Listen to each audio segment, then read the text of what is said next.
Всем здравствуйте! С вами Любовь. Сегодня из обычной простыни сделаю удобную в использовании простынь для ортопедического матраса. Сейчас многие пользуются простынями на резинке, и я не исключение. Но резинки сейчас некачественные, быстро растягиваются и требуют замены. Складывать и хранить такие простыни тоже неудобно. Я нашла вариант простыни без резинки и решила с вами поделиться. Еще у меня есть вот такое приспособление. В конце видео покажу, как я им пользуюсь. Шить сегодня буду из советской простыни. Она новая, хорошего качества, но такими простынями я уже не пользуюсь. Размер этой простыни 138 на 214 сантиметров. Мне ее будет недостаточно, поэтому взяла еще обычную белую бязь. Для начала рассчитываю, сколько ткани мне понадобится. Ширина моего матраса 95 сантиметров. Длина стандартная 190 сантиметров. Высота 17 сантиметров. Исходя из этих размеров сделаю расчеты. Вы, конечно же, берите свои размеры. Рассчитаю сначала ширину. 95 плюс 17 высота, плюс 17, плюс 4 на прибавку и плюс 4.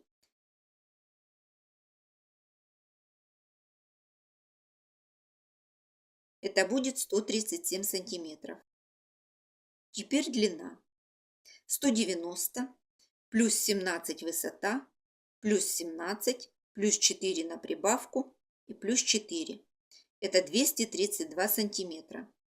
На прибавку я взяла 4 сантиметра. Это 1,5 сантиметра на обработку края, и остальное будет заходить под матрас.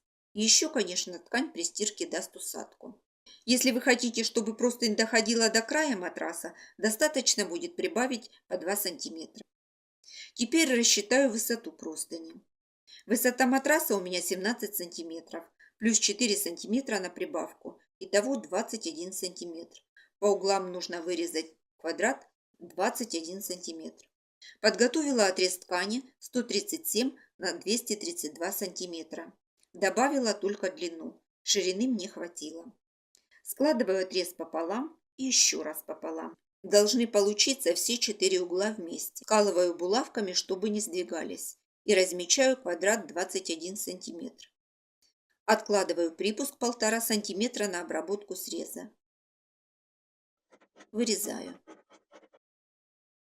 Каждый слой складываю изнанку с изнанкой. Скалываю срезы и прокладываю строчку. Выворачиваю. Выправляю шов. Скалываю булавками и прокладываю строчку так, чтобы не задеть срез внутри. В начале и в конце ставлю закрепки. Выворачиваю. Подгибаю припуск и прокладываю строчку по всей длине. На этом можно и закончить. Ставить резинку и простынь готова. Но я буду шить без резинки. Беру квадраты, которые я вырезала по углам, складываю пополам по диагонали. Прокладываю строчку по краю, оставляя место для выворачивания.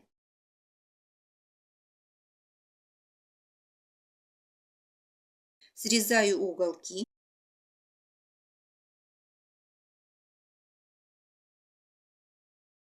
И через оставленное отверстие выворачиваю на лицевую сторону.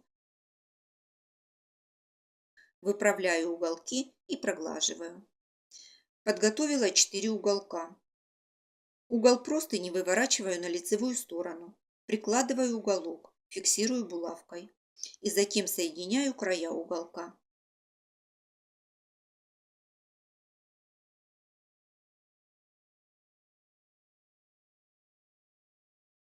Прокладываю строчку. По краям делаю закрепки. Строчку прокладываю так, чтобы закрыть отверстие для выворачивания. Выворачиваю. Уголки готовы.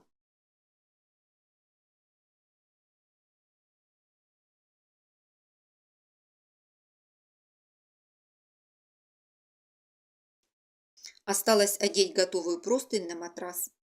Результат меня вполне устраивает.